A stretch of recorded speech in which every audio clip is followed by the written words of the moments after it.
দর্শক আসসালামু আলাইকুম। খবর অভয়নগর ফেসবুক পেজের পক্ষ থেকে স্বাগত জানাচ্ছি তৌহিদ হাসান ওসামা। দর্শক, আমি এই মুহূর্তে অবস্থান করছি বাগেরহাট জেলার যে ৬০ গম্বুজ মসজিদটি রয়েছে সেই মসজিদের সামনে। আমরা যাচ্ছি সমুদ্রকন্যা কুয়াকাটায়। যাত্রা বিরতিতে আমরা ৬০ গম্বুজ মসজিদে নামাজ আদায় করব। আর সেই নামাজ আদায়ের আগ মুহূর্তেই মূলত আপনাদের সাথে ৬০ গম্বুজ মসজিদের যে সৌন্দর্যটি রয়েছে সেটি শেয়ার করার জন্য এসেছি। এই ৬০ গম্বুজ মসজিদের চতুর্পাশে আমরা ঘুরে আপনাদেরকে বিস্তারিত জানানোর চেষ্টা করব। দর্শক, আমরা এই মুহূর্তে রয়েছি ৬০ গম্বুজ মসজিদের একেবারে সম্মুখভাগে। আমার ঠিক বাম হাতে সেই রোডটি রয়েছে যেখান দিয়ে ৬০ গম্বুজ মসজিদে প্রবেশ করা যায়। এবং আমরা কিছুক্ষণ আগে একটি বিশেষ জিনিস লক্ষ্য করেছি। ৬০ গম্বুজ মসজিদ আসলে আমাদের সকলের আবেগের একটি জায়গা। তো সেই জায়গায় আমরা যখন এখানে এসেছি যাত্রা বিরতিতে এসে খুবই ভালো লেগেছে।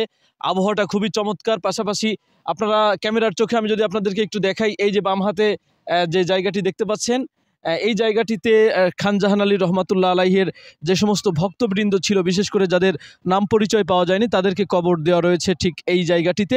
এবং ঠিক এরকম একটি জায়গা ও পাশেও রয়েছে, সেখানেও খান জাহান আলী রহমাতুল্লাহ আলাইহের যে ভক্তবৃন্দ ছিল তাদেরকে সমাহিত করা হয়েছে। তেমনটি আমরা এখানে সাইনবোর্ডে লক্ষ্য করেছি। পাশাপাশি এই যে গেটটি দেখতে পাচ্ছেন, এই গেট দিয়েই কিন্তু মূলত ৬০ গম্বুজ মসজিদে প্রবেশ করতে হয়। ইতিহাস ঐতিহ্যের একটি দারুণ সংমিশ্রণ এখানে আসলে লক্ষ্য করা যায়। আমরা পাশাপাশি আরেকটা জিনিস দেখাতে যাই, জাদুঘর। যে জাদুঘরে খান জাহান আলী রহমতুল্লাহ আলাইহের বিভিন্ন ব্যবহারের যে আসবাবপত্র, সেই আসবাবপত্র রয়েছে। বিভিন্ন জিনিসপত্রগুলো এখানে ঢুকলে দেখা যায়। আমরা দেখেছি সেরকম কিছু। আজকে শুক্রবার, জুম্মার নামাজের সময় বলে গেটে কোনো বাধা দেয়নি, সবাই উন্মুক্তভাবে প্রবেশ করতে পেরেছে। খুতবা চলছে, কিছুক্ষণ পরে নামাজ আদায় হবে। তো যে কারণে সবাই নামাজ পড়তে এসেছে। এবং প্রতি জুম্মার দিন অর্থাৎ শুক্রবারের দিন, আজকে যেহেতু শুক্রবার, গেট খুলে দিয়েছে উন্মুক্ত।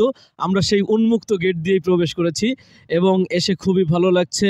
এবং ৬০টি গম্বুজের যে বিষয়টি আপনাদেরকে দেখাই, দুই পাশে যে গোল আকৃতির যে দুটো বিশাল আকৃতির গম্বুজ রয়েছে, সেই গম্বুজের উপর অংশ যেমন আপনারা দেখতে পাচ্ছেন, ঠিক এই রকম গম্বুজ এখানে ৬০টি নয়, আরও বেশ কয়েকটি রয়েছে।